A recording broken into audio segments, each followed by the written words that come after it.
This episode is presented to you by DraftKings. The crown is yours. Welcome back, All the Smoke, LA. My brother. Marina Del Rey to be exact. Nice. I like your floral pattern. We're contrasting a little bit today. You're with the florals, I'm with the tie-dyes. He's with the army fatigue. Yeah. Man, this is long overdue, but like you said, it's always time. It's always the right timing. Our guy Gino had picked you up today. Yeah. And you guys had a brief conversation about you just being ready to get up out of here overall. First of all, welcome to the show, David. Man, thank you. Oh, man. Baby. My brother. Got a new tattoo? Thank you. Got a new tattoo? Just some writing. What talk to us about the root of your guys' conversation. Well, can I say something before we start, man? Yeah, I was about to say, you should have let him do this. Oh, man, come on. You should have let him introduce the show because you know he was going to do that. I do want to say something, man. It's very important to me, man. I try to make sure that we show proper respect for each other because in our culture, when we have problems with people, we loud. Mm-hmm. But then when we have true respect and admiration for each other, we don't say anything or we whisper. You understand what I'm saying? Thanks. Like, bro, you all have done something in sports, man, and have given our culture and people from our culture who really from it a voice in a way that's so unapologetic, bro, but so needed, you know. And to a certain degree, some people, and we don't have to call no names, have warped it.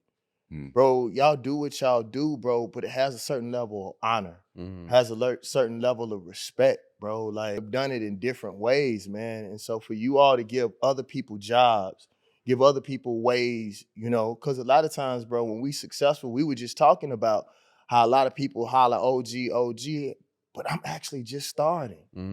Bro, I'm about to do all action films, bro. Like, who would have ever thought that, man? And I'm so fucking happy. And so I wanted to tell y'all, man, like, you both have grown up in front of each other because I got two questions for both of y'all. I got a question for each one of y'all that I think y'all fans would benefit from. But, you know, man, just thank you all for representing the culture and then representing those of us who are hotheads. Like, bro, it took me almost 30 years, bro. The David Banner shit didn't come from rapping. I wanted to ask you that because, I mean, obviously, a fan of your music early on, not really knowing you, then getting a chance to know you over the last handful of years, your energy and your positivity is different. When did that shift? And obviously, you kind of brought it up. All right, yourself. well, I'll answer your question if you answer mine first. Yeah, come on. Bro, something, and I always wanted to ask you this, and it's sort of fucked up that I'm going to ask you this on camera. It's all good. But, bro, something happened to you that changed your temperament, bro. In my life? In life. It's something something happened, bro. And it, to a certain degree, bro, I'm just seeing you get it back, bro. It took your happiness away, bro. Like, what happened to you, bro? Man. If you don't mind. No, I don't mind. I mean, it's just been a journey. I think my journey has been a very public journey. And I think, you know, obviously growing up with two parents that were into drugs but functioning, you know, facing racism, I just always had a real chip on my shoulder and then had to grind to make the league. So I think there was always maybe a chip, but also a misconception of who I was as a person. As I continued to grow, you know, just figuring this life out as we go. You know what I mean? Obviously, failed relationships and kids and trouble on and off the court. But I long think trips at the car. core, it wasn't even long. That was only 15 minutes. That was a quick trip. It was only 15 minutes. Yeah. Nah, but I think there's obviously a reputation is earned, whether good or bad. And I think some of my reputation is earned, but I think some of it's almost kind of like mystified, almost to an urban legend type status. At the end of the day, I mean, my team knows me, Stak's known me for a long time. Like, I'm a real chilled out, down to earth, regular person who like wears the emotions. And, you know, my life is unfolded in front of the world because I've chose twice to have my family on reality television. You know what I mean? So I give that people an opportunity to really have that inside look. So at the end of the day, I mean, there's always a ton of judgment and opinions on situations, but I just, you know, just day by day try to improve as a man and grow. And you said I have my happiness back now? You can feel it? I can see it. Yeah, like, that's good. It's getting there. It's getting there, That's bro. a good feeling. No, again, I mean, it's getting there. Yeah, no. Y'all see it? I'm serious. In my bright colors, yeah. No, it's just I wear my life on my sleeve. You know what I mean? So you're gonna ride the good and the bad with me. I won't let it affect my day. But it's funny you said that because maybe like a month ago, my 6-year-old was like, "Dad, why are you sad?" And I just thought I had a regular face watching TV. Yeah. You know what I mean? So I definitely feel it's just a lot of, shit going on, but I'm on this new spiritual journey and I just think day by day I'm getting stronger and improving. Can I clear up something on y'all platform? Please. Somebody told me yesterday, they was like, man, well, not yesterday, a couple weeks ago. It was like, Banner, like sometimes it seems like you're so mad and you had this chip on your shoulder, similar to you. And then I thought about something and it pissed me off. I said, tell me the only time I get mad.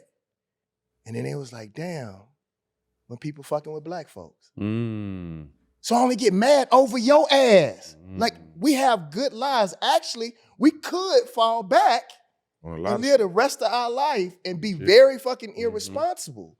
But like, my anger only comes about people mistreating my people, bro. That's the only thing that fucking made me mad. Besides that, bro, I have an awesome fucking life. Right. And we're big guys. So most people ain't gonna do or say shit to us in our face anyway, bro. Never that. So, all right, now your question.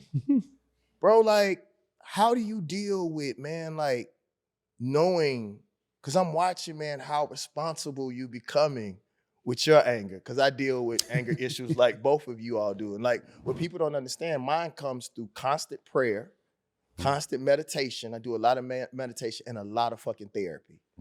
You know what I'm saying? It's funny because one of my therapists is white, and I be in there like, them fucking white folks! To the white dude. It's the craziest shit. But like, bro, like, how do you deal with knowing that you have a certain amount of influence? I know who you are, a certain amount of calls that you can make. We just got off the phone to one of them people. And a lot of times, bro, like, you have to love people more than they love themselves, bro. Like, I'm watching how you navigate that. Where did that come from? I think I didn't got to the point where, you know, I still have crazy thoughts and want to do crazy shit. Trust me. God ain't through working with me yet, but I love the people, like my team and the people who believe in me, who I'm responsible for. So I've grown to know that if I fall, they all fall. You know what I'm saying? Everything. So like I told you, I'm not gonna be the person. My attitude now is I'm not gonna be the person to fuck it up. You know what I'm saying? For nobody, especially the people that's dependent on me. Right. So that's, I think now. You know, perfect example. Somebody said something about me and George Floyd recently. No, you know, I normally anything somebody says, I'm jumping on in this. I didn't say nothing. You know what I'm saying? Because I know that person is trying to bait me to say their name. You know what I'm saying? Smack his motherfucking face off. And I know if I saw him in person, they wouldn't say nothing. You know what I'm saying? But just because I have people dependent on me and the responsibilities I have, I make better decisions. But I want to say something about what you were saying about him. I think Matt, people don't understand the responsibility that Matt has on his shoulders. With this company, with family, like it's a lot that he's done and he's built. He has a big role in where our company is today. You giving us our props. He has a big part in that. So people don't understand with all the bullshit they hear and read, they don't understand the responsibility and things he's carrying and the things he's doing for all of us, not just his family. He have all of us, this whole company on his shoulders. You know what I'm saying? So to see him get his happiness back, it's good for all of us to see, but at the same time, he got a lot he's dealing with this company and family and stuff like that. So people don't see that. You know what I'm saying? They just see the bullshit that people read. You know what I'm saying? So I'm just giving you appreciate that, an inside of my brother. You know what I'm saying? Because I love him regardless. You know what I'm saying? Good and bad, but it's just what it is. I think it's very powerful because we don't get to see that in America. Is y'all brotherhood. Yeah. I don't know if y'all know how important that is. Because if you even think as a rapper, there's not many of us who love rap groups and they still together. Right. You barely ever see that, man. De La Soul is one of the only groups that I know of that real life stayed together. Souls of Mischief in the Bay Area, but it's not too many of them. So like kids are actually looking at y'all brotherhood. And sometimes I'm realizing that the concept of us is actually bigger than who we are as human beings, bro. We didn't. You know what's funny is starting this show. That wasn't my thought process. That wasn't either of our thought process. We didn't really know what we had, and we wanted to build a safe space. But in the same time, to your sentiment, it was encouraging our brothers and sisters to do the same. When we jumped in this shit, there was maybe 2 or 3 of us. Now there's hundreds of, similar talking about sports and shooting the shit. But that was never our mindset. But to the highest human act is to inspire. You know what I mean? So I think that's something, and obviously having a voice that is respected in the space is something we don't take for granted. I think, you know, you saw Stak and I play our careers, and haters to love us, we went about it the way we went about it. And I think we've been able to polish that version of our athletic self into this next phase of business and have the right business acumen to be able to still have the same success, if not more. You got to think we were both, you know, obviously he was a better scorer. We were both role players to an extent, you know what I mean, for our careers.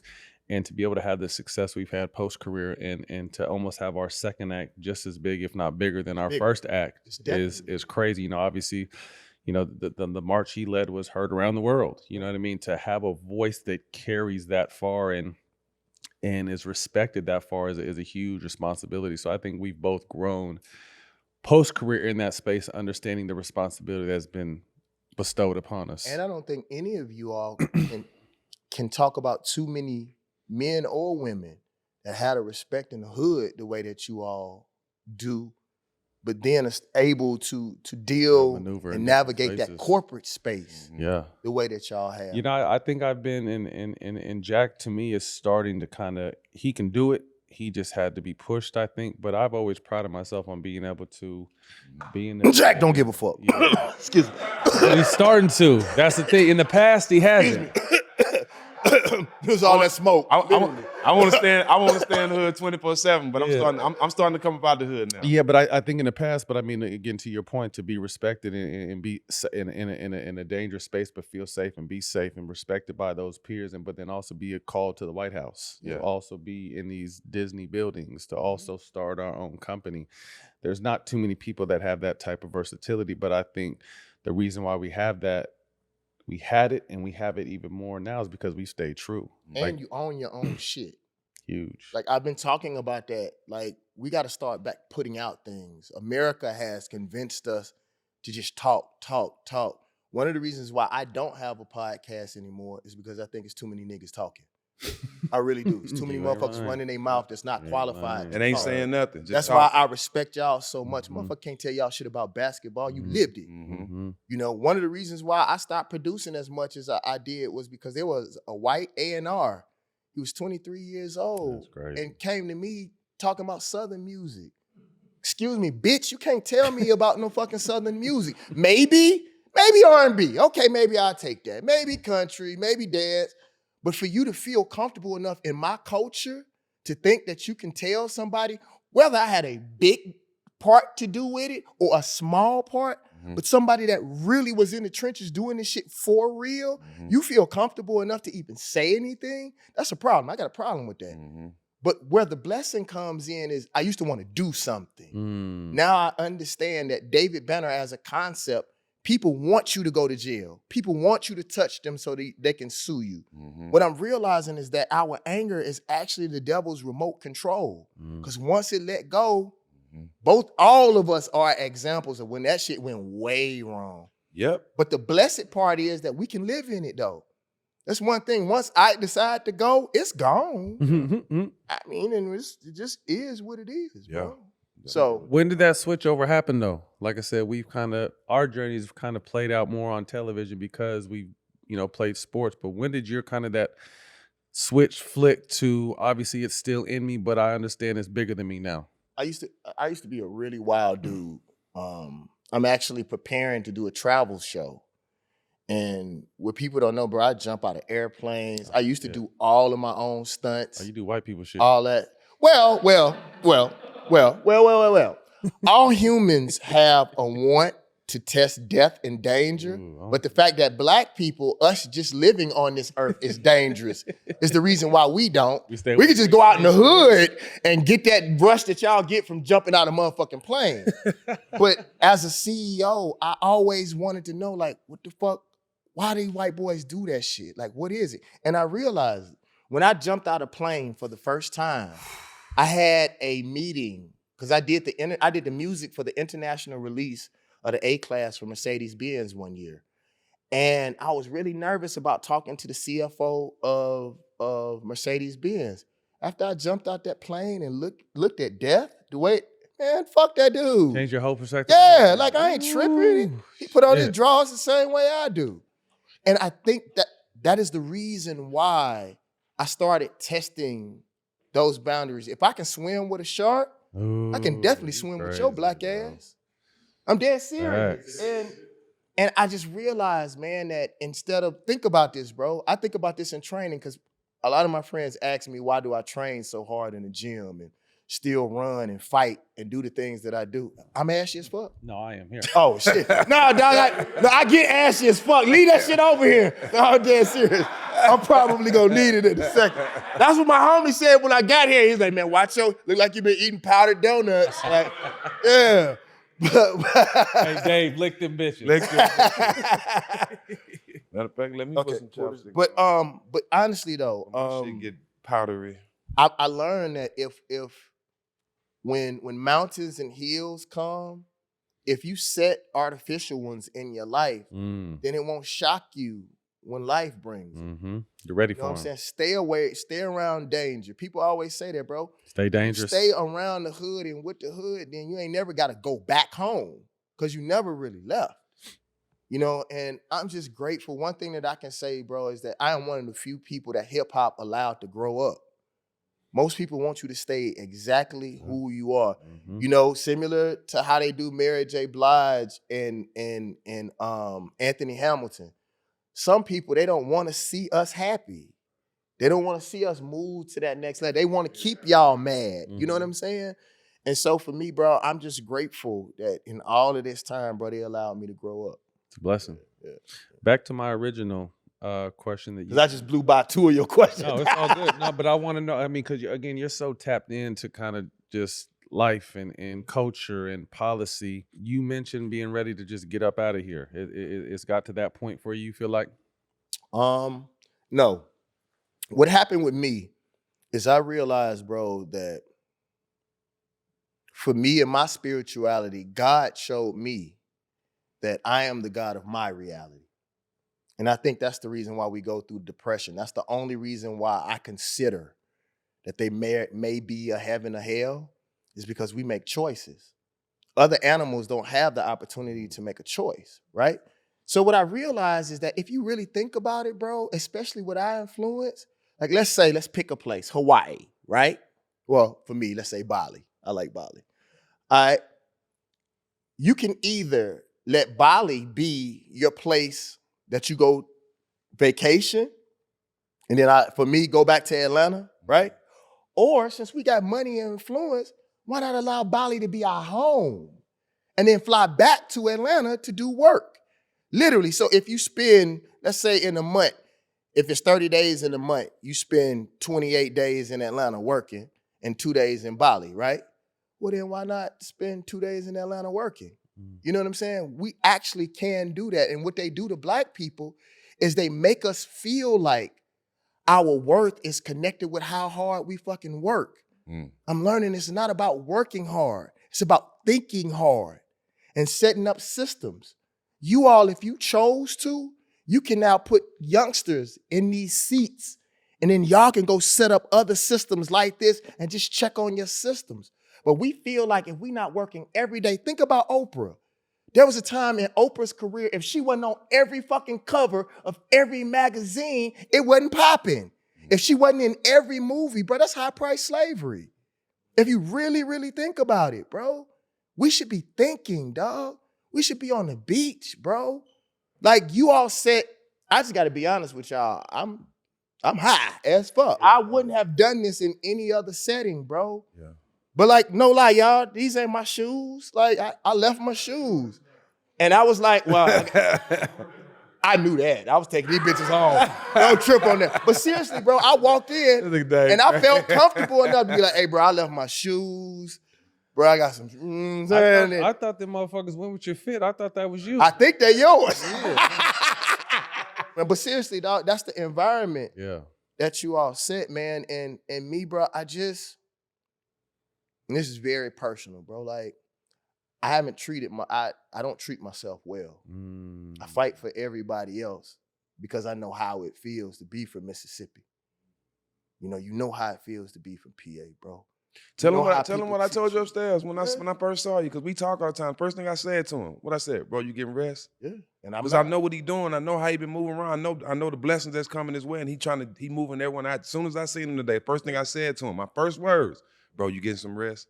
Actually, Because I know him. Actually, he said you want some weed. No, he didn't say that. I know he don't smoke. He don't smoke. He He did don't not smoke. say that. Is not true. He don't smoke. He don't That was smoke. the second thing he said. Yeah. No, I'm just joking. I asked. I But did seriously, y'all, like I don't treat myself well, bro. And I'm learning. My therapist told me this, bro. My therapist said, you always talk about black people, black people, black people. He said, well, you black? He said, why don't you treat yourself the way you want to see black people treated? And I was like, fuck. I damn sure do. You know what I'm saying? And so like now I do myself better. Y'all, you know me, bro. I ain't never wore no all this shit. I seen you at the Cleaned in a beat. All-Star. Cleaned in I'm like, boy, who your tailor now? You got a stylist now, bro? I'm tearing these motherfuckers' mouth out. I told the motherfucker, I was like, bro, like you can't offer me $10,000 my outfit $9. Yeah. You had to give me 80. Yeah.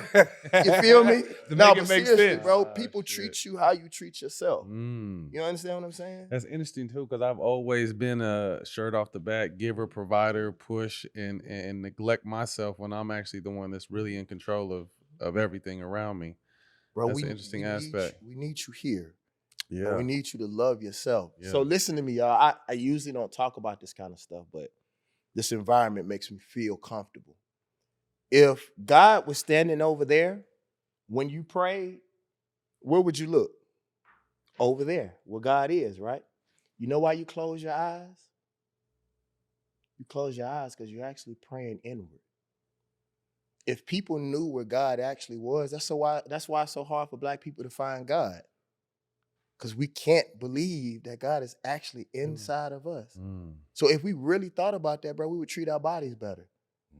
Like, bro, the shit that I eat, I just came back from Colombia doing stem cell, BioX. Because of what you said, I was so embarrassed, bro, when you asked me the question, because I know I should be sleeping more.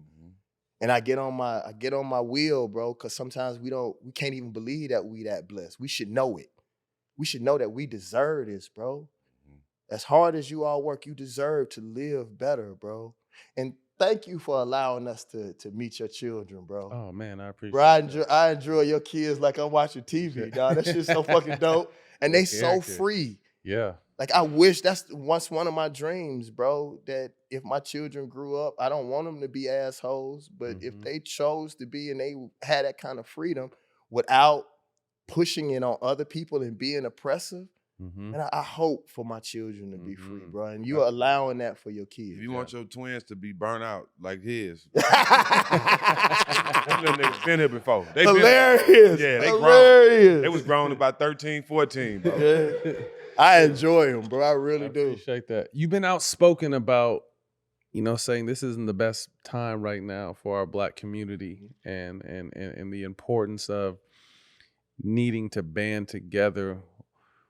Why is that such an issue in our communities, you feel? Well, actually, I think it's the best time. I think it's the best time because America has clearly shown us that we not crazy. You remember the stuff we used to tell people? They really fucking thought we was crazy, bro. And now that it's crazy times, they come and get the crazy men. You know what I'm saying? This is actually the best time in history for us to be free. The thing is that most people won't admit, and I'll say this, bro, and I said this a lot, but I mean this. I think some, not all, I think some Black people, they don't want to free the slaves. They want the opportunity to hold a whip. They want to do the same thing to Black people that white people did. Think about rap in the NBA. Truthfully, all it really takes for the NBA is fucking seats, a fucking ball, and some asses in them seats, bro. It ain't as hard as we make it, bro. But think about it. When somebody is a rapper in your hood, you being hot or having a buzz, what does that equate? That equates power, right? What's the first thing a rapper going to do? Go find them a white person to run their business because they don't believe that they can run their own fucking businesses. Because we are afraid of power. I think that Black people are afraid of freedom the same way they're afraid of death. Death may be better, but you don't want to test that shit because you ain't never been there before. You feel me? So for me, bro, like, what does freedom look like? That's the reason why I started a Banner Vision and I started my movie company. Watch this, y'all. It's gonna fuck y'all head up. There was this black child with her father, and she was screaming uncontrollably. Her dad said, "Baby, what's wrong?" She said, "Daddy, are there gonna be any black people in the future?" I was watching the Jetsons and I didn't see none. So it's our responsibility to show them. You all are showing them what sports looks like in the future. Y'all are showing them what it's supposed to be. Can't no motherfucker tell y'all about basketball. Motherfucker can talk all of that shit, but if you ain't never been on that court, if you ain't never had them inside and outside pressures, a bitch can't tell you shit, and they shouldn't. Right. And so, like, that's how I feel about now. Now is the best time if we get off our asses. These kids are waiting for us. Most Negroes, bro, they ain't even respected in their own hood. Yep. How can you save the world and you can't even save your own house? You can't even save your own hood. Bro, if we all went outside and picked up the fucking paper in our front yard and everybody did that, inherently it'd be a better place. It'd be a cleaner place. So that's the reason why it means so much to me, bro. I think you're a fucking sucker. If you got this power and influence and you turn that shit in on people, I never understood that, bro. People would come to Mississippi, bro, and act like we was dirty, bro. Act like they couldn't come out their little VIP. Motherfucker, we paid all this money to see you. You can't bring your black ass and then wonder why you don't make it home safe? No, I'm dead serious, bro. Yeah. Bro, I love LA so much because I know how LA press niggas. And bro, they protected me, dog. Bro, when I left and moved away from LA and I started realizing the motherfuckers that was around me and what they did for a living, man, I was so grateful to them motherfuckers, bro. They allowed me, they had a level of respect or reverence for me where they didn't even let me see some of that shit, bro. Come on, bro, you can't buy that. That's one thing these niggas can't, these people can't buy. Yeah.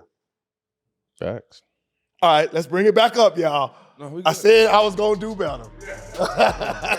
This episode is brought to you by Boost Mobile. Boost Mobile is now a legit nationwide 5G network. I know we stay joking, but let me take a second to put on my serious voice. Because this isn't a joking matter. Me personally, I would never joke about a 5G network that has invested billions in building 5G towers across the country. Me neither. Not even once. Me neither. Feel me? Boost Mobile is now a legit nationwide 5G network and also provides coverage across 99% of America. Seriously. Visit boostmobile.com or your nearest Boost Mobile store for more information. The Boost Mobile network together with our roaming partners covers 99% of the U.S. population. 5G speeds not available in all areas. Bro, that's some 95s you rocking? Yes, sir. Better late than never. Couldn't afford them in high school, but I can now. How much they hit you for? Couple hundred. Let me check that out. I'm about to get those. Whether you're hunting for the latest drops you may have missed or investing in the grails, StockX is where you need to be. And they don't just do sneakers. We're talking about watches, collectibles, electronics. StockX got it all. StockX gives you global access and transparent pricing. A marketplace that keeps it 100 every time. That's what StockX is bringing to the game. Stay fresh with StockX.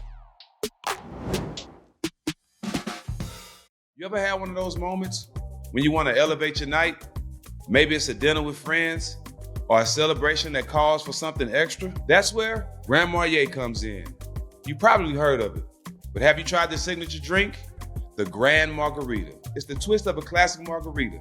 It has the smooth richness of Grand Marnier's cognac. And combined with orange liqueur, a bit of citrus, and just the right amount of sweetness, with a taste like that, it's perfect for any occasion. Whether you're chilling at the crib or out with friends, a Grand Marg remixes a regular cocktail into something extraordinary. Don't just settle for a good cocktail when you can have something grand. It's about making your next drink one to remember. So when you're making your next margarita, remix it and make it grand with Grand Marnier. Grand Marnier liqueur, 40% alcohol by volume, 80 proof. 2025 Campari America, New York, New York. Drink with style, drink responsibly. Let's migrate back to Mississippi, Brookhaven. Yeah. So Port Arthur is a small place. You know, it's only 50,000 people. 11K, where you from? Talk about growing up in Brookhaven and how it is, because that's one of them cities where everybody know everybody doing the same thing. Right. You know what I'm saying? Well, Brookhaven, I grew up in Jackson. My grandmother and my family, like from slavery, that's where they from. Yeah. And the crazy thing is, that's 15 minutes from Macomb, where Snoop was born, where Brandy and Ray J was born. You know, that period and that part of Mississippi and Mississippi as a whole, it's almost like the birthplace of culture to a certain degree. Monte Ellis. Yeah, you know what I'm saying? And so for me, bro, growing up in Mississippi, man, it just really made me and prepared me for the world. If I can make it there, bro, I can make it anywhere, bro. And actually, Farrakhan told me that. Farrakhan was like, Banner, like if you can do anything, bro, with the oppression of black people coming from out of Mississippi, just the fact that you are from Mississippi, where people think sorta is the beacon of racism, if I can come from out that bitch, man, and do the stuff that I'm doing, even with my diet, people are so surprised, bro. I hadn't ate pork since I was in 11th grade. Say that again. I haven't ate pork since I was in 11th grade. One more time. Y'all all I 11th said, grade. y'all are missing out. Bro, so Well, God damn he it. sent me pictures of bacon and bacon sunflower seeds, all kind of shit every day. Watch You know this. I don't eat pork. This dude. and I'm not, and see, this is the thing that people like about me. Bro, if I could bathe in pork, I never said the shit wasn't good, didn't taste good, I never said that. Great. But what I will say, and watch this, answer this question for me, and I'm not trying to convince you. Nah, you're not going If to. you knew for a He's fact, not going to. watch this, if you knew for a fact that rat tasted good, would you eat it? Thank you, sweetheart. If it tastes like bacon, probably. Hilarious! Yeah. God, he wins. Yeah. No, but like a rat's We've all diet. eaten some shit that we don't really know. I mean, my dad was a butcher by day and in the streets by night, so I knew about how nasty these animals are. These motherfuckers just taste good.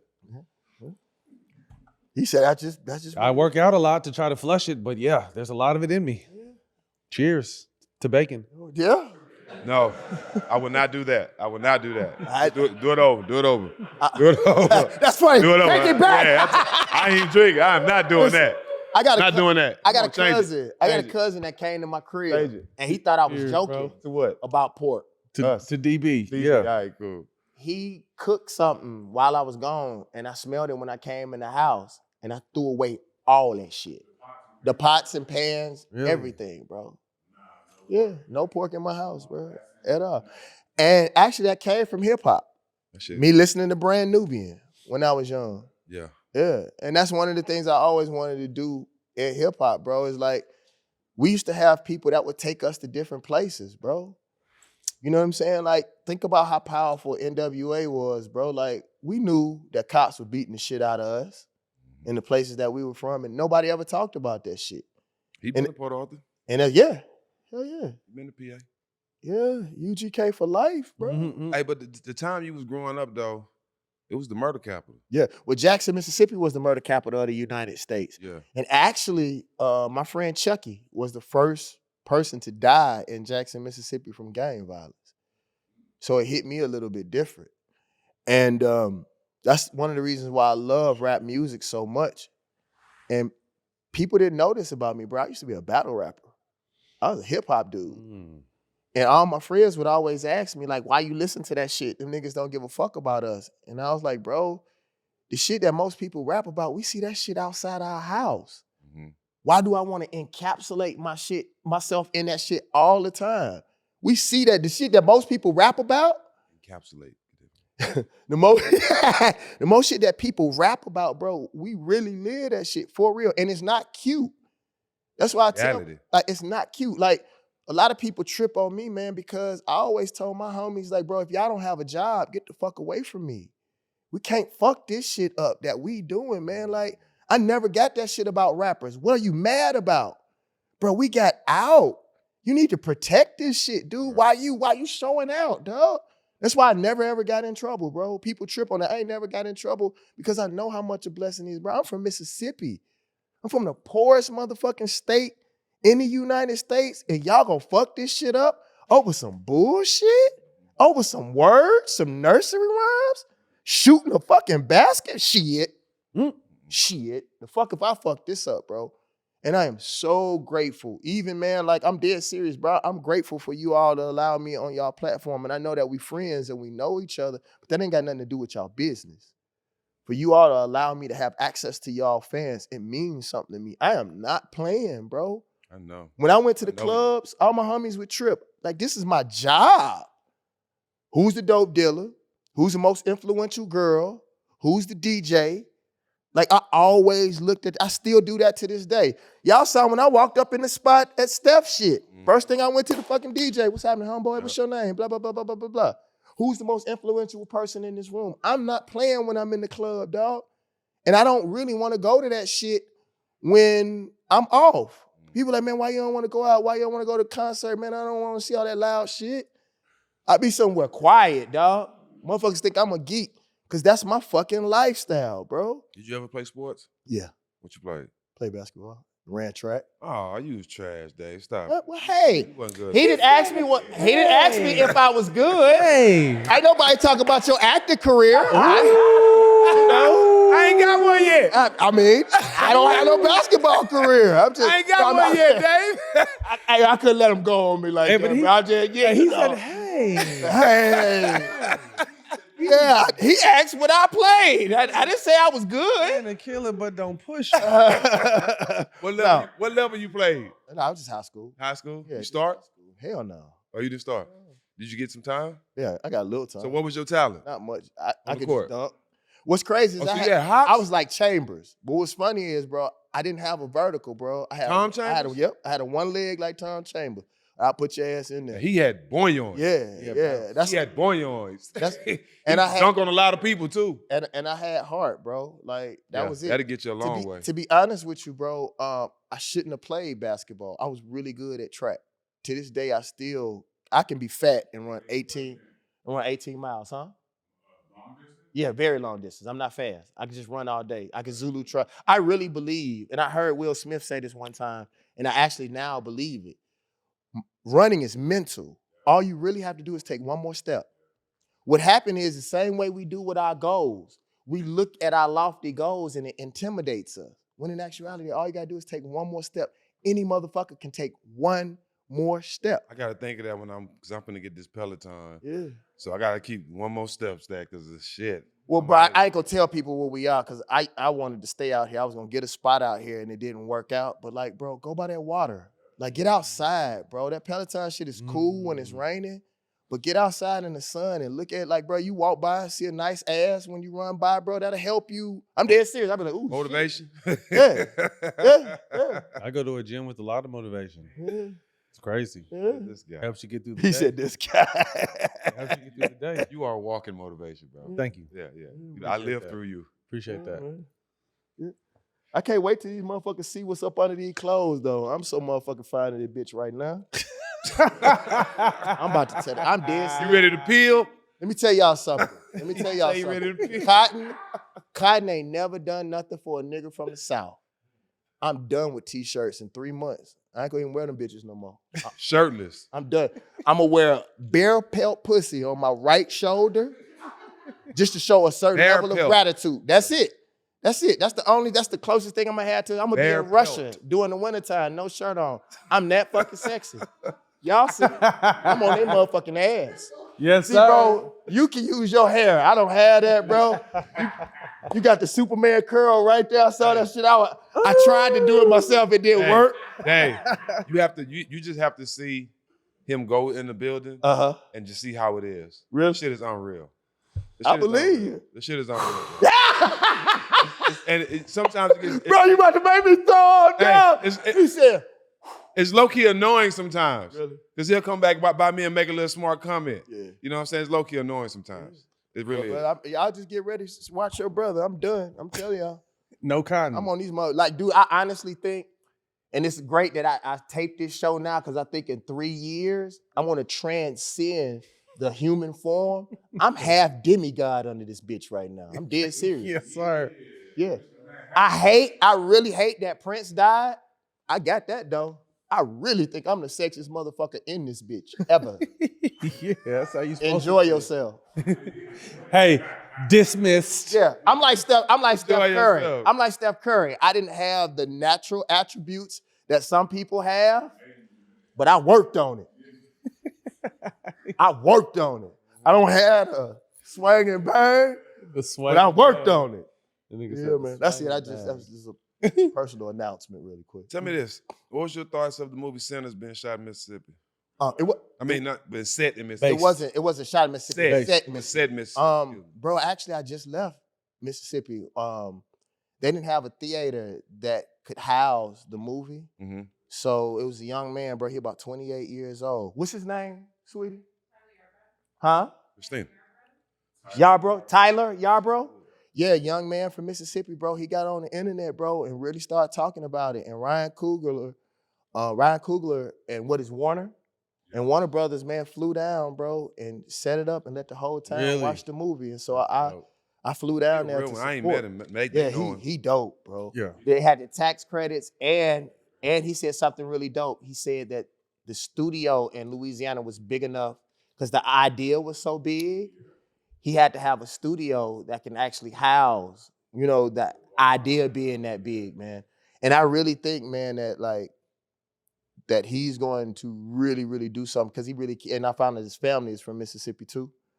And so, man, I'm honored, bro. The only thing that I say, and I mean this, it's now our time, bro, to start writing our own movies and our own stories, bro, because it's cool to talk about the blues. It's cool to talk about dope and pain and all of that kind of shit. But when do we write ourselves into the future? Right. What does Mississippi look like in the future? Like, I saw a white scientist said something that was so powerful, man, and nobody ever thought about this. He said that there is no way possible that Superman is white. I was like, why? He said because Superman power comes from the sun. White people are allergic to the sun. If Superman is really, if he's a battery and his power comes from the solar system, then he would be darker than the darkest night.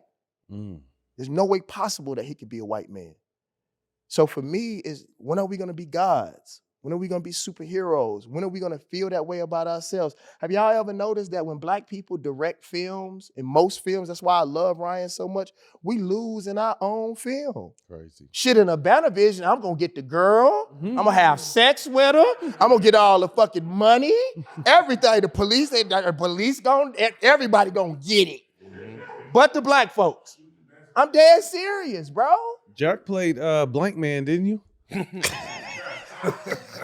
Y'all funny as fuck, dog. Y'all are funny as fuck, man. But like, I'm honored that he gave us that look, man. And because it was crazy. I didn't know that the story was about Mississippi until I saw the movie. Mm-hmm. And I'll say this, man, I think that every black person in America should go and see that man's movie. Like what he's doing, even from a business perspective. Special. Y'all understand that y'all setting the precedence. Special. Of how people handle us from a business perspective. Yep. Think about this. I thought about this, man. Y'all know how we complain about how Spotify is doing music and our publishing and all that kind of stuff. The only thing we got to do, this shit is not hard, is sign artists ourselves and just pay them. The same way that y'all doing with some of the OGs. Y'all go and get the OGs and the people who should have had jobs and should have got paid, Mr. Jackson. You know what I'm saying? Y'all giving them an opportunity, bro. Y'all are being the gods of y'all own reality, bro. And that's important to me, bro. Yeah. Getting real quiet. Let's have fun. Cheers. Yeah. Cheers. Cheers. Talk to us about the Demi tapes and going from Quicker Letters with Kamikaze. First of all, man, like, this is something that I didn't think about until recently, bro. Like, me and T.I. were one of the few artists, bro. We made it out twice.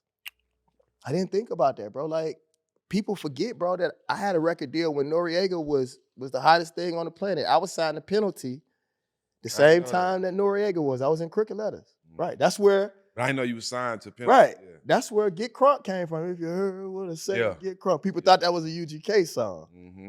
You know, bro. I didn't, but. Yeah, but bro, I'm just proud, man, that I've had the opportunity, man. It's lonely because, bro, I know I'm a fucking genius, bro. I know how good I am at this shit. And it's funny, Pimp C used to tell me that shit all the time. He said, Banner, you smart. You smart, man. He was like, it just take people. He said, put out 2 more Like a Pimps, man. It's gonna take a minute for people to understand you. You smart. And bro, like, to be able to represent Mississippi in a way, and bro, to be able to change the way I even watch, man, like, people didn't used to even come through Mississippi on their promo tours. And bro, after I came out, the motherfuckers came to my city. People don't even notice that kind of shit, bro. The things that we do for our city. And sometimes, bro, like my mom say this shit all the time. She said, being a visionary is a blessing and a curse. God has blessed you to see things that other people can't see, but you cursed to sit in them alone. And it's actually backwards to want people to understand you, because if the more people understand you, then the less your worth is. Do you want to be the person that creates the iPhone, or do you want to be the person that does the updates? And if you the person that want to create the iPhone, motherfuckers gonna laugh at you. Like, niggas laughed at me, bro.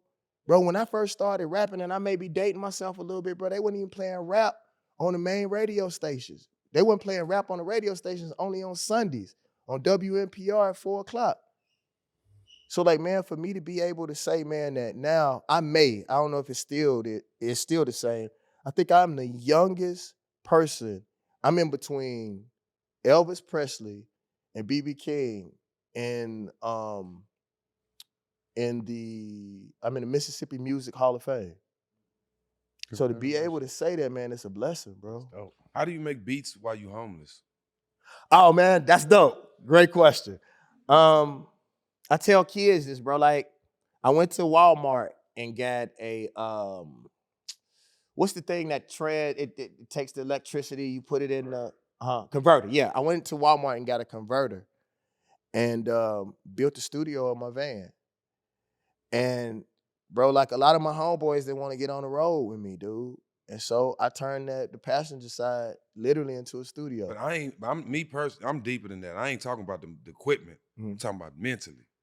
Like, how you even keep yourself focused to know you homeless, but I got to do this to, you know what I mean? All right, I'll tell you why. Because I did some research, bro, and I found out there's 2 types of rich people. There's rich people who become rich because they have family, and their parents have influence, or their parents have friends, like, that can show you the way. Or you could be so fucking poor that you don't have no fucking choice. You're either gonna make it or you're gonna die. So I didn't know no rich people.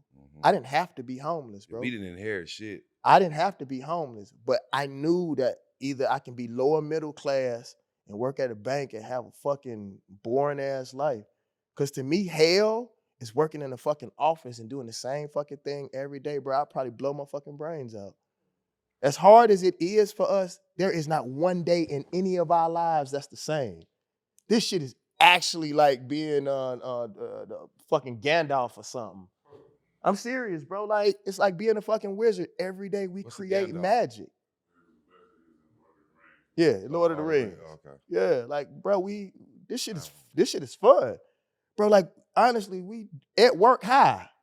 Hey. I mean, a lot of y'all at work high, but y'all faking it. Y'all can't say y'all high. No, everybody on our staff is fine. Oh, y'all high? Yeah. Well, fucking light up then. We do it as a team. Oh, that's one good. thing about we do everything. Family. It's a conglomerate. We do everything. Yeah. God, you love that, huh? It's just a high rainbow over here. Yeah, it's just everybody over here. But no, man, I knew that in order for me to be successful, I had to burn the bridges. I not only burned the bridges, I burned the boats.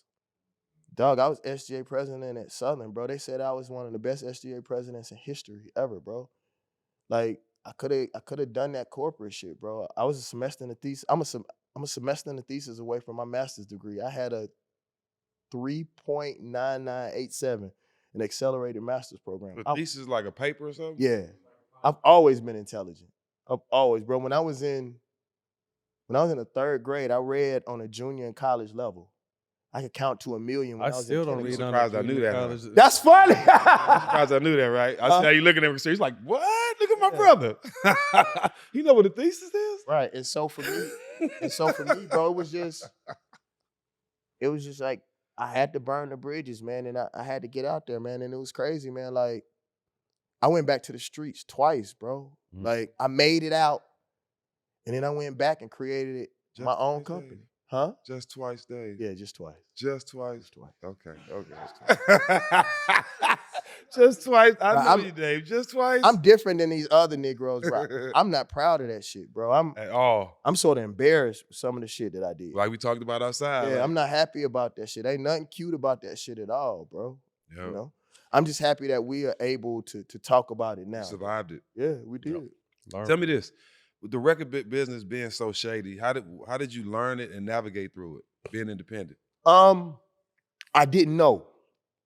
Erykah Badu taught me this. Like in some cases, and you know, I'm a man of knowledge. I never say that ignorance is cool, but like, bro, I really thought that shit was real, bro.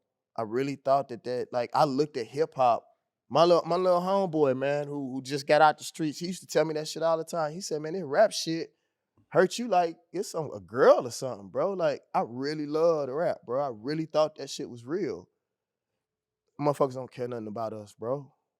You know, Pimp taught me that, bro. Like, we got to care for us. I got this theory, man, that the story of Jesus isn't about a man coming down bearing the cross for you. I believe the story of Jesus is about a man coming down to show you how to bear your own cross. So like hip hop ain't fair. Hip hop didn't pay attention to us until the Bay Area and Texas showed us how to be independent, how to make our own record companies. They only cared about Southern hip hop because we were making more money than they were as a whole.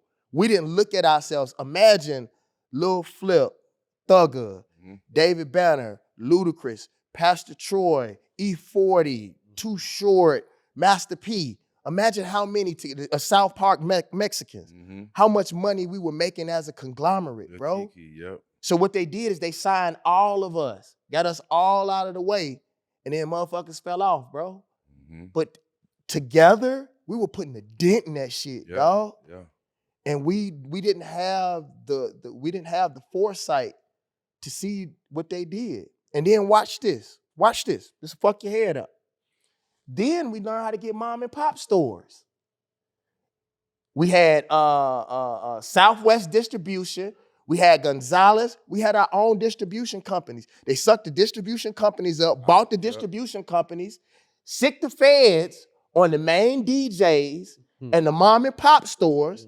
Then they sucked the mom and pop stores up, then closed the Virgin Mega store right when we had learned. Bro, I had just got to the point where I was getting $9 a fucking album. Dog, if I would have sold one more album, bro, and then Negroes want to stream, I'm about to get $9, and you tell me now I'm getting a fraction of a penny? Shit. Bro, this shit, bro, it's actually genius. Racism, bro, and imperialism is actually genius. Me and Scott was talking about this in the back. If you take away the fact that they fucking over us, this shit is actually genius, bro. And they got us happy about streaming. Man, that shit's so fucking stupid. You know, but what I will say, bro, again, bro, like, all we have to do is be successful, bro. And then we can change this shit for these kids. Because think about what they have successfully done. There's now one generation of children that have never bought anything. So it's hard to convince them to give you $9 an album for something that they have always gotten for free.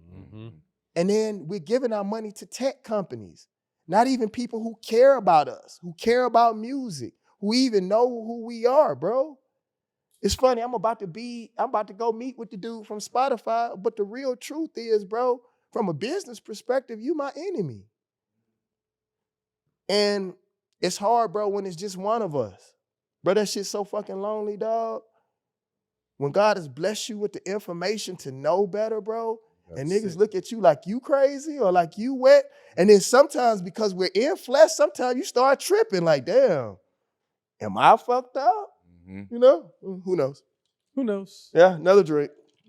What does an early David Banner production package look like? What do you mean? Like early in the day, like when you would go to produce an album, make an album for somebody or a beat. How does that look? Like you show up to the studio. Oh, okay, I get you. Honestly, true story. I was one of the few producers similar to Manny Fresh and Jazzy Faber. I would make the beat in front of them. Yeah, that's what I'm talking about. Because I knew how it felt, bro. At first, I couldn't afford beats. And then when I hustled up enough money to buy beats, Negroes would never give me the beats I heard on their album. I'm like, dog, I'm a fan of you. How you gonna give me this bullshit? I want the shit that was on your album. You made your everything? No. Who made that? You know who made that beat? Yeah, everything. Mr. Lee made Mr. that. Lee. Okay. Yeah. Mr. I get. Well, let's clear up something. I thought you made that beat. Nah, people thought I did international players too. Yeah. That was Juicy J and That them. was Juicy I didn't J, do that yeah. to this day. People, I be saying I did not do that. I Yeah. appreciate you. A lot of people that gave me money thinking I did you it. have But done I records tell for them them. like, bro, I didn't do it, but I still want your money. You have done records for Bunny Pimp though. Huh? You have done records for Bunny Pimp, right? I've done records for Pimp. I never Pimp. did stuff for UGK. Okay. I was actually slated to do a lot of Pimp C, like big album, the independent album that he was gonna do. Yeah. Mm-hmm. What drew you to transition from rapping to getting more behind the production and the producer side of music? I never, honestly, people don't know this. I never wanted to be a producer. I just couldn't afford beats. And I come to find out, most people don't notice that. Shit. Yeah, most people don't know this though, but the person that is my father isn't my blood father. He raised me from when I was 3. Okay. I found out that my biological father played 12 instruments. Really? I've never been classically trained in music, ever, maybe except the drums. But and so that shows you that God has a purpose, right? One time I really wanted to do something to my biological father. I was gonna find him. When I was 8 months, he threatened my life. I mean, he jumped on my mom and threatened my life, and I always wanted to see him be like what that looked like now. But I realized, man, maybe his only purpose in the universe was to give me musical talent. And he did that. He dumped that off. You know what I'm saying? And music, man, as much as I complain about it, every time my life goes bad, music is always the thing that brings me back. So, you know, I'm graded. That's the one thing that I can say. I'm a good actor, and I honestly work at that shit. I go to acting school. Been going to acting school for 20 years. Really? I have to work at that, bro. Really, really hard, bro. Music, that drum machine, bro. Like I'm serious, bro. On a good day, I don't think too many people could fuck with me on the drum machine. Programming an actual drum machine, I could do that shit with my eyes closed in the dark. That's dope. You know what I'm saying? So it's just what I've always done, bro, and I'm great at it, man. I'm actually He produced my next album. with that money he got that. Shit. Sweetie, what's that? Alcohol. It was alcohol this time. That was water last time. I would like one. Yeah, that's fine. Thank you. I used to do that to the DJ. Now we toast. Get yours too, because you're trying to run this time. Cheers to DB being in the building. Yeah, man. To his refill. But nah, I'm one of the executive producers of Jill Scott new Got a album. hole in his lip. Somebody got a hole in the lip. And I'm enjoying that, bro. That woman is We can't talk about her in front of me. Everybody knows how I feel about Jill Scott. We're not gonna do that. I've DM'd her and told her. And guess what she told me? what? She's like, I am so flattered in another lifetime. Damn! Wow. She with that Erykah. I love Erykah too, but Jill, I had to tell her physically how I felt about Man, her. that motherfucker's so talented, bro. Like, I learned Goddamn Jill. so much from Hey her. Jill, I'll be at the next session. I'm gonna make him wear a mouthpiece so he don't bite you. That's hilarious. That motherfucker, I tell y'all this story, bro. Let's take I was in the studio working on a record, bro, and she was just over there writing. And when a person is vibing, bro, I let them do what they do. And I went and looked over her shoulder, and there was only 2 or 3 words on the paper. So she would do this and then put a word and then go down and put a word. And I was like, baby, I don't want to fuck up your vibe, but like, what are you doing? And she said, Banner, the words are in the paper. I just have to find them. So she would stop the music and then go back and fill in the words, bro. It was the most magical shit I've ever seen in my life. I've never seen. And I will say this, bro. Jill Scott is the only, bro, and I've produced hundreds of people in my life. Jill Scott is the most efficient person I've ever worked with. She don't go in the studio and vibe. She don't go in the studio and drink and get high and shit, bro. Work. 80% of the time, 80, I'm not bullshitting, she in the booth. 80% of the time, we in the studio. She said, I don't come here to write. I come here to execute. You don't go on game day and start doing new shit. People don't understand. Most people, like, I remember Magic talking about, like, that half-court shot. He practiced that shit every day of his life. So when he would hit that shit in half court, people thought it was magic. It wasn't no fucking magic. You work on that shit. That woman worked so fucking hard, bro. And she's so fucking dope. And she do everything, bro. She rap, poetry, everything, bro. She told me something that made me feel really good too. She said, I want to show the world how dope you actually fucking are, because they really don't know. And ain't nobody really ever took up for me like that, bro. That's I fine. thought that shit was dope. Who else you working? Anybody else you working with? I know we talked about a name that I asked you about in Frisco. I was like, you know who you should start doing stuff for? And you showed me your phone. Who else you working with? Oh man, Andre, bro. I've been shooting Andre beats, bro, for over 10 years, bro. This is my thing about music, and I'm gonna be totally transparent with you all. My patience for music is gone. Like, I'm just being honest with you, bro. Like, I really only work with people that I care about and kids that want to learn. Like, I talk about this, and I'm serious, bro. The last time I produced for T.I., he didn't pay me. I didn't want his money. I just wanted me and him to get back in the studio again. That's dope. Like, cause anytime me and him in the studio, we make money. Yeah. Money yes, happen. sir. Y'all gonna make, yeah. Just like him and Toomp. Yep. Him and Toomp get in the studio, it's gonna happen. And whenever we get back to doing it for the right reasons, the money chases us, bro. On, fall in line. I just Rubber want it. band, man. Yeah. Man, y'all don't know, that's Dave right there. Yeah, man. Yeah. You know, I didn't know this, bro. A lot of people didn't know I did tip drill for Nelly. Yeah. I did that too. Yeah. I got that boy in trouble. That whole credit card shit, my fault. That shit was popping. He said that shit was popping. That was college time. Yeah. Crazy thing that people don't know, bro. I wasn't even at the video. Oh, like, really? I was only at the video 15 minutes. Most people Probably didn't know a good that. thing. That was actually a remix to EI. So he told me he was shooting the EI remix. I don't know what the fuck that is. I just knew tip drill. Underlay, mama. And man, I got to the motherfucking video, bro, and Benny Boone was my homie. In Atlanta? Where was it at? Yeah, it was in Atlanta. Yeah. And I was like, bro, just put me in different places and shoot me and then edit me in the video, bro. I didn't know what I had missed, bro. I missed the #1 video of all time that I produced, and it wasn't even really there, dog. What year was that? Huh? What year was that? Like, oh. I don't remember. Yeah. Was it the 2000s yet? No, it had to be 2000 because I didn't come out to 2002. So that had to be 2004, 2005. Yeah. 05? Dylan said 05. Fresh out. Yeah. 05. When Outkast said the South has something to say, what did that mean to you? It meant everything to me. We all, nigga, everybody. Yep, you showed right. Say it. It meant everything to me, man. Everybody's on the TV like this, Matt.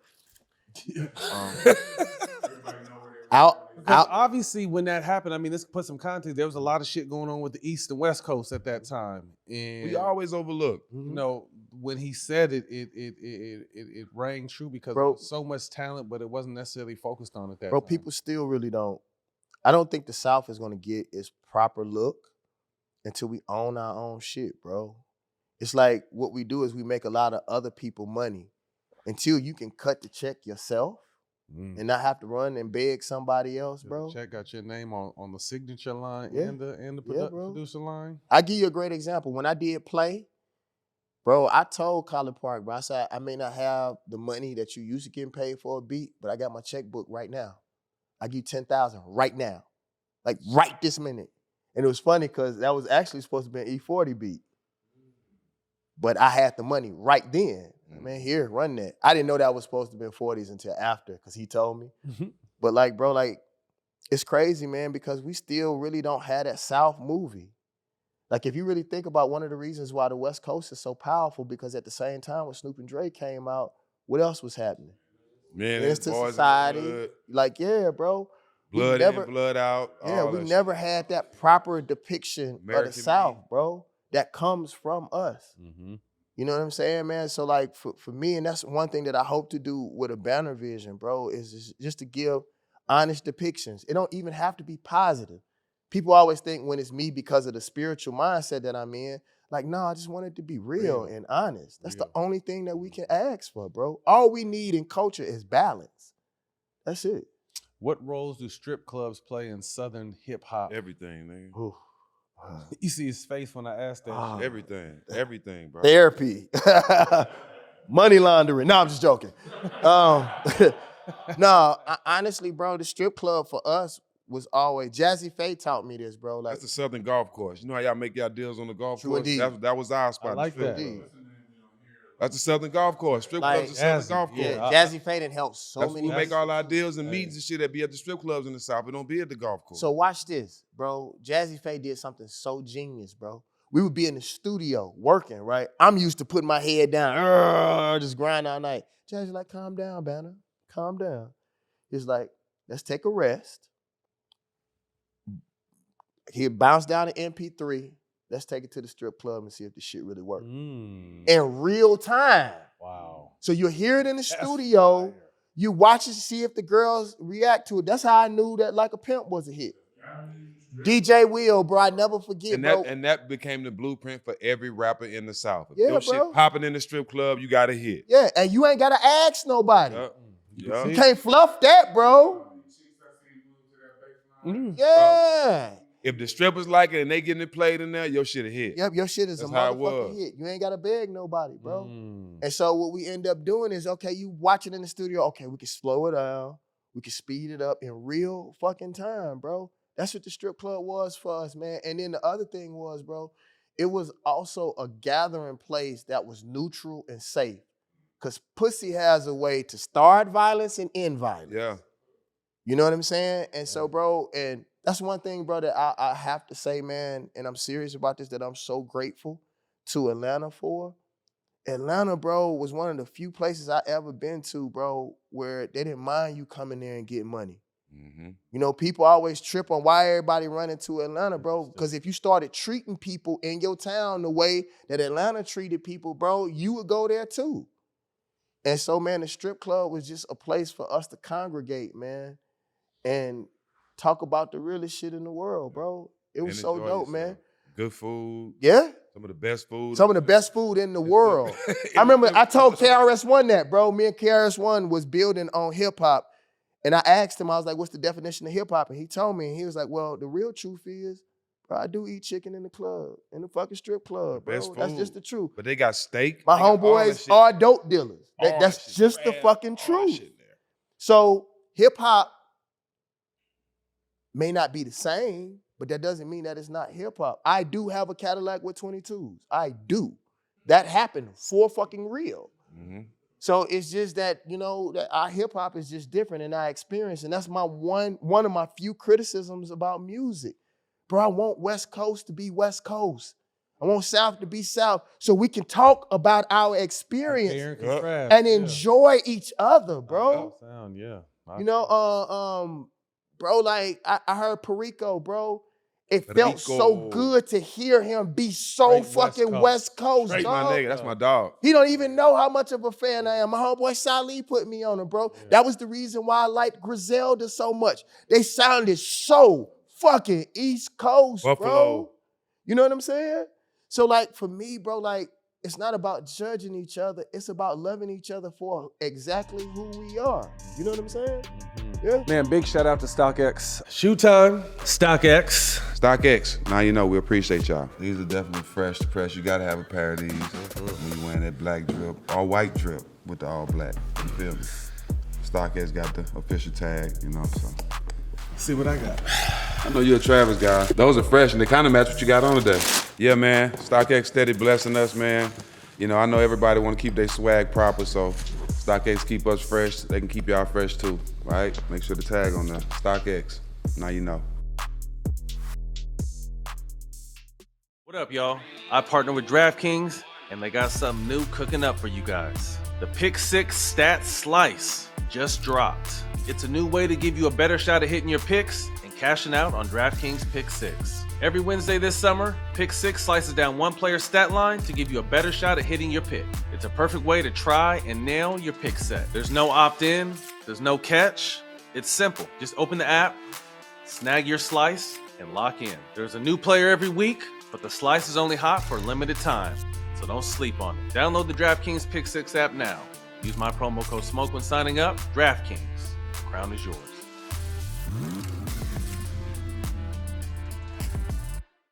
Today's episode is brought to you by Venmo. Look, No matter how your team has done throughout the playoffs, there's still one way to feel like a winner, and that's with Venmo. That's because when you use Venmo and add $100 or more to your DraftKings account, you'll get an extra $30 in DraftKings bonus credits. Terms apply. Go to DraftKings.com/Venmo offer to activate your offer. Then choose Venmo to add funds to your DraftKings account. Add $100 or more, and boom. $30 in bonus credits will appear in your DraftKings account if you're eligible. The offer is only good through June 30th, 2025, or while supplies last. Make sure you move before the shot clock runs out. Here's the deal. Venmo makes it fast and easy to pay friends and spend at some of your favorite spots, like DraftKings, online, in-app, and in-store. If you don't have a Venmo account yet, don't sweat it. You can download the app and sign up in just minutes. So what are you waiting for? Just add $100 or more to your DraftKings account with Venmo, and you'll get $30 in DraftKings bonus credits. Go to DraftKings.com/Venmo offer and get those bonuses.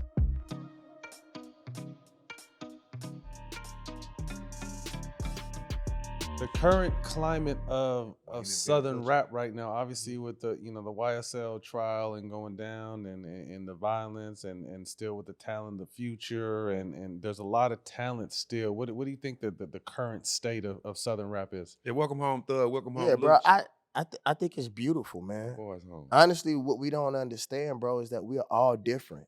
And what we can't do is do the same thing our parents did to us. Think about it. Every generation, it happens in basketball. I say this, bro, and I hope y'all feel me on this, bro. Like, most people, I really believe if you're going to have a GOAT conversation, that we should all sit down in a room, enough of us, and say, what are the guidelines? Let's say what the guidelines are, because most people are just emotional about who they love when they was a child. Mm-hmm. Really. But they really don't have all right, is it about championships? Is it about influence?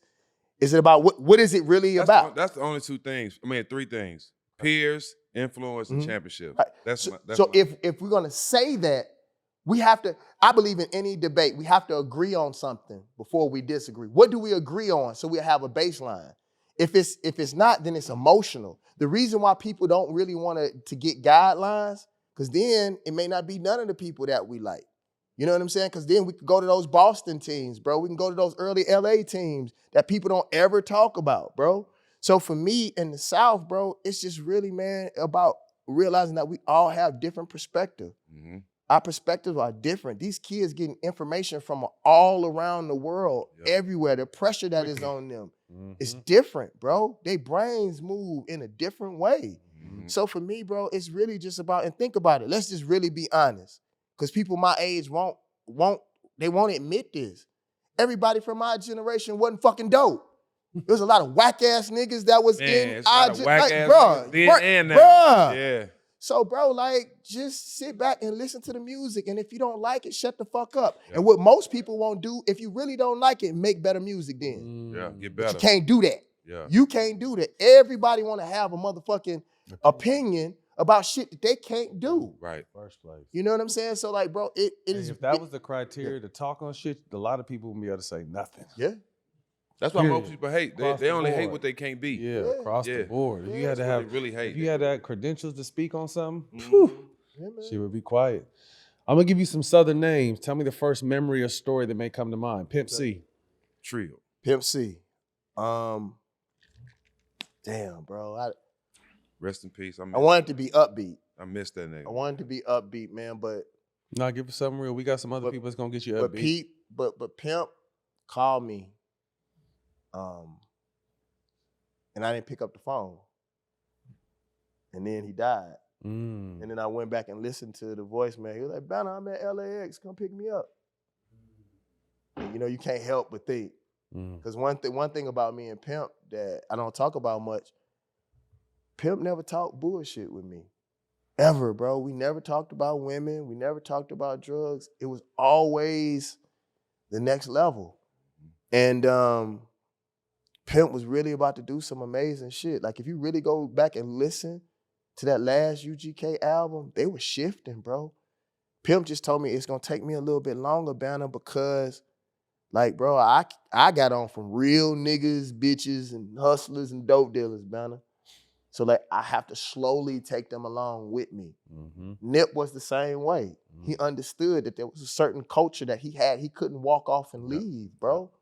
And so for me, bro, thinking about that day, bro, is it stay on my mind. And I just got to the point about 3 years ago where I can't blame myself for that. I can't, it just happened. But what I will say, man, is that something that I know most people won't talk about. Pimp was one of the funniest motherfuckers on earth. planet.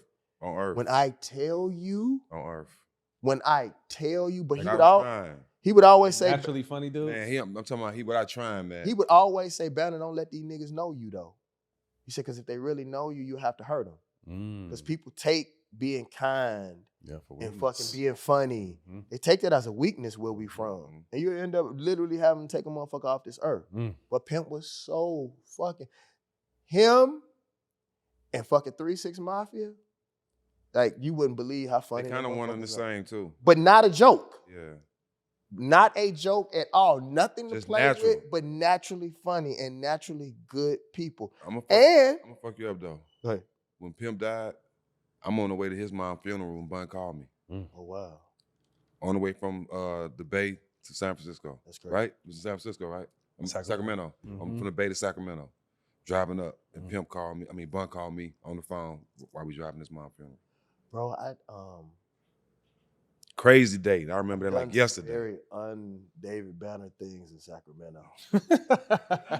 Hey, that could be anything. Lil Wayne. Oh, Wayne. All right, Wayne. Just dropped the Carter 6. He's still in Sacramento right now. It's okay. Wayne told me the most admirable. Oh, I got so many stories, Wayne. I tell you, Wayne. So when I did Lala actually from the Carter 3 was actually for Shrek 3. And I was working on that. And Wayne is one of the few people, man, where he loves music so much. Wayne, if you go back and listen to a lot of the freestyles that people like, some of those were my beats. Wayne was really a fan of me musically as an artist, bro, and that felt good. That's dope. Wayne would smoke a blunt. This is the craziest shit. Put his head in the big ass cone of the speaker. Y'all know how loud that shit is. Put his head in the speaker, smoke a whole blunt, and say, play all of your beats. I want to hear all of them. And I would play every beat. And I got hundreds of thousands of beats, bro. He said, play all the motherfuckers that's on your laptop. But Wayne heard Lala. And he said, who that for, Banner? I said, that was for Shrek. Wayne said, fuck Shrek. You know what, Wayne? Fuck Shrek. And that's how that happened. Dope. T.I. T.I. Oh, man. T.I. is a hard one, bro, because through every iteration of my career, we've been tied together. And he's one of the few people, bro, that I really honestly think give a fuck about me. I don't really think most people really care. They say that they cool, but most people really don't, man. All right, I'll tell y'all one. This is a quick one. I know this ain't the normal one, but this just happened. So me and Tip working on some music, and so we go outside, and there's a slight little ruckus outside. And then I see Tip, getting in it. And so shit, nigga, what? I look at Tip. I said, bro, you all right? He looked back at me and said, shit, are you all right? I was like, all right, bro, and took my ass home. But I tell you, Tip, I talked to Tip, and I told Tip, man, that he literally changed my life with this, bro. I didn't like the way that hip-hop handled him, over the last situation. And, he lost his movie deals, and he lost a lot of money, bro. Yeah. And black folks think just because we have money, it don't really matter what happened to us. And that shit ain't cool. And so I talked about it when I was on Nori and them show. But I felt bad that it took me so long to say anything about it. And so I told Tip, man, I apologize, bro, that it took so long. He was like, Banner, fuck that shit. He was like, bro, do you know them folks was trying to give me 30 years? I don't give a fuck about the rest of that shit, bro. I'm free. And I never thought about it like that, man. Sometimes we get so caught into all of this shit. And it's a blessing that we just alive from where the fuck we from, bro. Just to be breathing. Sometimes, bro, when we pray, we always praying for something and not thanking God for our vision. little shit. For the ability to still walk, bro. No right and wrong. For you to know and have a healthy relationship with your children, bro. You know what I'm saying? For us to just be able to exist. Do you know how many motherfuckers got swallowed, bro? Yeah, it ain't here. No, literally got swallowed. Like, you know, their mom or dad could have chose, Boosie. Boosie. Oh, man, Boosie. To me, there's 3 people that you can't deny their effect on when they came out. Lil Boosie, Jeezy, and Master P. They were something else, bro, when they came out. A lot of us, it took us a minute to sort of bubble, and we sort of had, like, them motherfuckers spread like wildfire. And I was in Atlanta when all that happened. Yeah, bro, like, Boosie, bro, was such a... People from other places don't understand, like, how hot that motherfucker was. But still at this age, still has a cult Yes. following. Like, And they mean it, bro. him. Man, what? And the thing was, bro, that Boosie, and what's crazy, Pimp had been talking to me about Boosie That's like his son. before anybody knew who he Like was, his son. bro. Webby and Boosie was like Pimp's son. And bro, like, man, to even see the father that he's become, bro, and the fact that he's not afraid. Like, bro, people don't listen to what Boosie actually has to say. Boosie reminds me sometimes of Kevin Samuels, bro. Like, if you take the emotions away from what they saying, bro, Real shit. he's saying some shit that y'all really, really need to listen to, bro. And I'm just proud of him, man, of his growth, because Boosie didn't give a fuck. Like, I went to school in Baton Rouge. Baton Rouge and Jackson, Mississippi are very similar. That's places where motherfuckers come to college and come, you know, to party and go to LSU games and come back in a fucking casket. Like, Boosie ain't no motherfucking joke, bro. So for him to become the businessman that he is, to become the entertainer, the father that he is, man. And one thing that I'm happy about Boosie is similar to you. Bro, I see Boosie at them fucking Atlanta Hawks games. Having the time of his life. That motherfucker having the best time in his life. And he said it when he had that same situation. Like, bro, when I got out of prison, he was like, fuck that, I'm gonna have fun. Bro, think about how blessed we are, bro. I did not enjoy my career, bro. Ask Scott. I just started smiling. I didn't have fun, dog. I was so serious, bro, and I was so scared of fucking it up. That, bro, I held the ball, man. You missed the journey. And I didn't even bounce the motherfucker. You missed the journey. The Yes, journey's I the did, best bro. part. But it ain't over with. No, I'm about to tear absolutely. these motherfuckers' mouth out. There you Good go. way. Transition to acting. You started rapping a lot about how the movie business money is different. Talk about that. The cool thing about movies is that if you get the project, the money is there. You know what I'm saying? I'm so used to, okay, you got to... I'm doing a role for free next week. Really? Getting my reps up so I can have an acting career. So you can't say I don't have one yet. Well, bro, all we got no, I'm serious, bro. All we got to do is make our own shit. I'm down with that too. Yeah, bro, because that's the one thing, bro, that I do hate about my peers, bro. We spend money on cars. We spend money on all of this high price clothes. I believe in spending money on me. Like, everybody talk about investing. Well, invest in your own shit. Look at what y'all done built, bro, for believing in yourself, bro. Then you ain't got to worry about auditioning. All you got to do is go to acting school and make sure that you got your reps up, bro. Yeah. But then shoot your own shit. Fuck waiting on them. They ain't gonna never come to save us, bro. That's what I told him. I'm shooting my own documentary. Yeah. Now, we're not talking about that small porn. We're talking about like real features. Oh, hilarious. I haven't auditioned for porn yet. You ain't got to. I haven't auditioned for porn yet. That's hilarious. Nah, man, but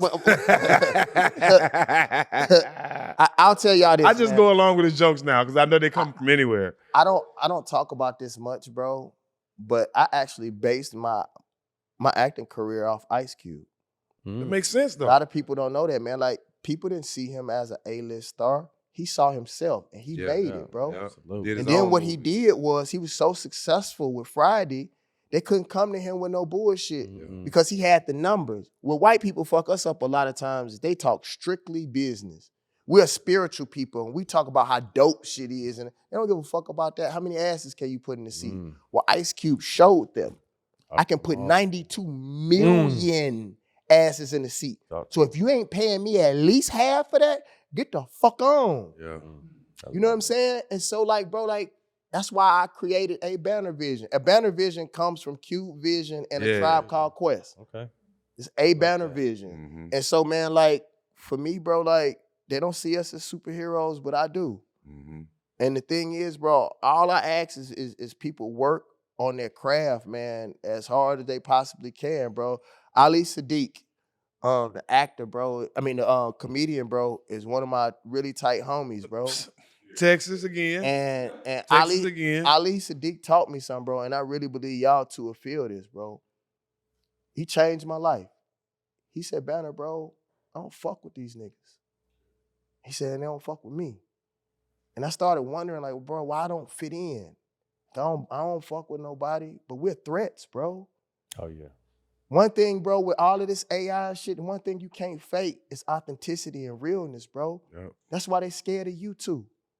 And then the fact that you ain't just talking, you can do something too. Mm-hmm. And we some big old Negroes, bro. With a lot of frustration built in, you know. Yeah. But what we are gonna do, bro, is create our own situation, collect our fans, bro. And now all we have to start doing is, as a Banner Vision grows, what y'all doing, we just gotta fuck with each other a little bit more. Yeah. Yeah. That's And it. have fun, bro. Shout out Ali Sadiq too. That's my boy. He I'm a real always one. telling the team, man, we ain't got to reinvent the wheel. There's a lot of motherfuckers out here doing it. Yeah.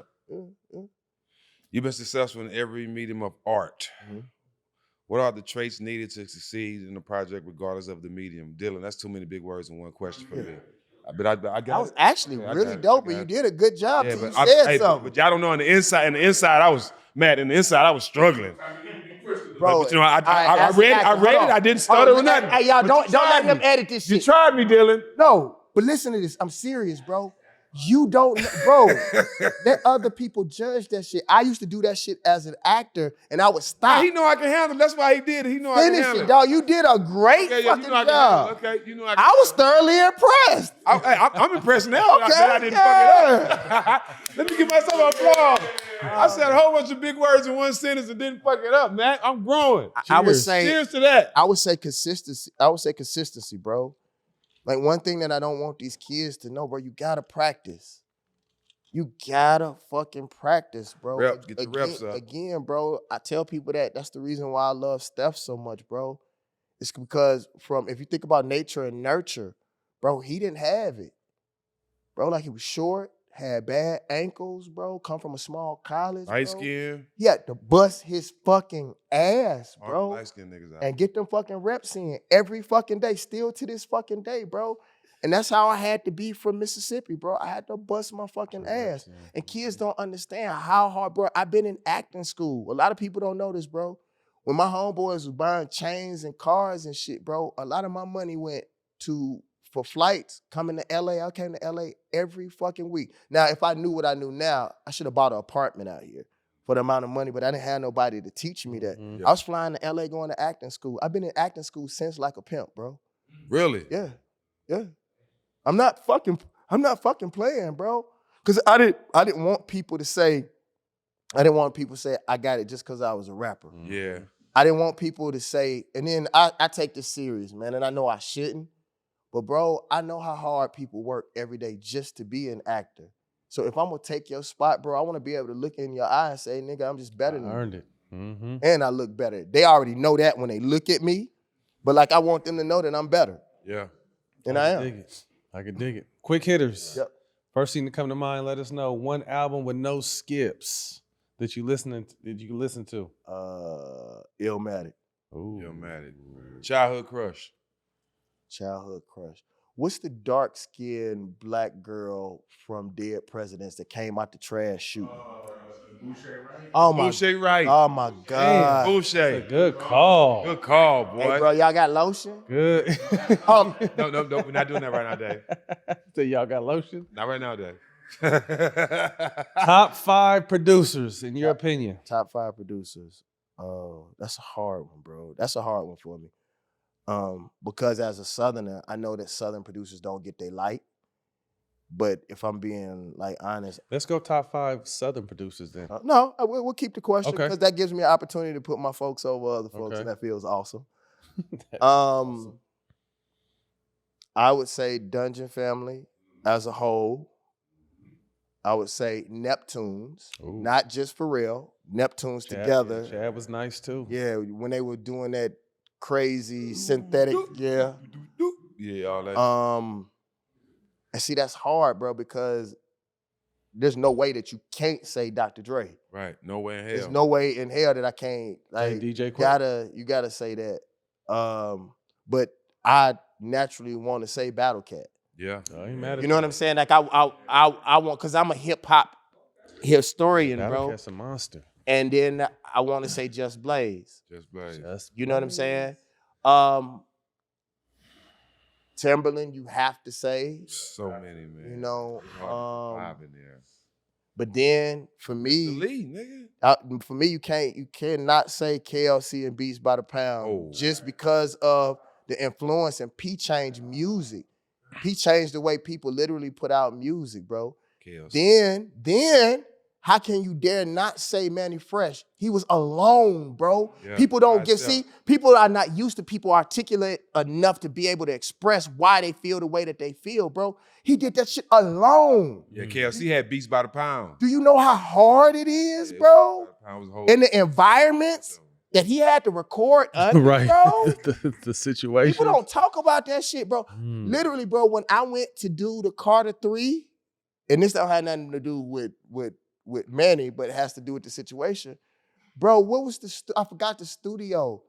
Bro, they took over in Miami. Bro, Yeah. they took over the whole studio, bro. And Negroes was standing outside on the 3rd and 2nd floor, bro, like literally outside on the windows. Yeah. It took over the whole fucking studio, bro. People don't know the shit that we studio? go through. I know what fucking studio you talking about. Yeah. I can't think of the name But of that those are some of Miami my too. favorites, Miami, bro. Shout out to Bun B and his verse on Murder. I want to say that I think that's one of the most. Well, it's Bun B, bitch, and I'm the king of moving chickens. Got the finger Finger lickers. licking. I know the whole Uh-huh. verse. Now, where's my pocket sticking? I'm sicking. Niggas, you sick when I be clicking. Now What take a actor? look at the No, bigger okay. nigga, my liquor swigger. Player hater, ditch nigga. Nigga. Figure my hair trigger. Huh? Give her how one of your liver, you shiver, shake and quiver. Yeah, uh-huh. I'm frivolous niggas, they wetter than a river. Huh? Yeah. Yeah. That was Mm. nice. I like that. All right, okay. One actor you wish you could work with. One actor. Cheers to you. Oh man. Or actors. Actor or actress. Oh man. Michael B. Jordan Ooh. and Idris Elba. Ooh, I like that. The reason is because I know both of them, and I like a second. I haven't worked with Michael B. Jordan, but I like a second run at it now that I am who I am. A little more seasoned. Yep. Yeah. See you pulling it together. Yep. And it's crazy, bro. We talking about basketball. Most of us used to play basketball at the 24-hour fitness on Sunset and Vine. Okay. At Sunset and Vine.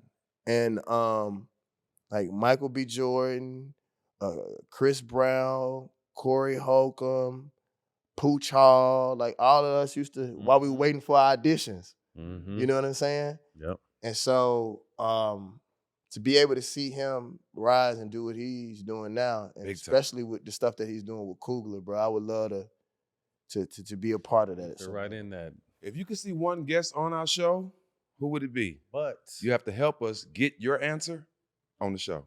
One person that I would like. Jill's Have y'all had Chris on here yet? Chris Brown? No, that'll be a good one. That's my boy. Let me tell you why. I believe That's a good one for one me. of the reasons. Look, the ladies like, please don't do that. Please don't do that. But let me tell you why. Though. he fits the brand, but go ahead. I think that one of the reasons why I created one of my shows was because of what they did to Chris. Mm-hmm.